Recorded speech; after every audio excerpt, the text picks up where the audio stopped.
Voilà, c'est à peu près tout ce que j'ai à dire sur le deuxième mois, du premier au deuxième mois. Vraiment ça qui a été assez central. Si un truc que moi je fais en termes de conseils, c'est que je le mets dans le bras de beaucoup de personnes. Je le fais porter par beaucoup de personnes différentes pour, j'ai l'intuition que ça le socialise. Ah si, il y a une chose qui est importante aussi, c'est que ben, le bébé, je le caresse beaucoup. Je fais des petites caresses, plein de bisous. J'apprends le contact tactile. Parce qu'en réalité, à cet âge-là, il commence à y voir. Mais surtout, il a des sensibilités qui se développent. Et donc, il adore qu'on lui bisoue les petits pieds, qu'on fasse des petits proutes, ses petites mains, on se met assez proche pour qu'il puisse nous voir, pas trop loin. Et ça va permettre de développer la sensibilité physique en même temps que la vue. Et c'est plutôt pas mal.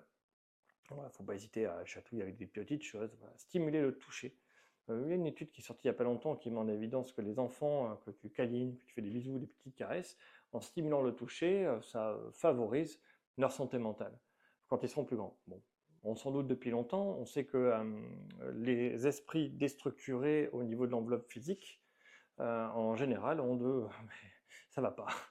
Donc la sensation physique et le fait de sentir son corps et d'en connaître les limites structure le mental et permet vraiment de limiter l'anxiété et d'apaiser les personnes.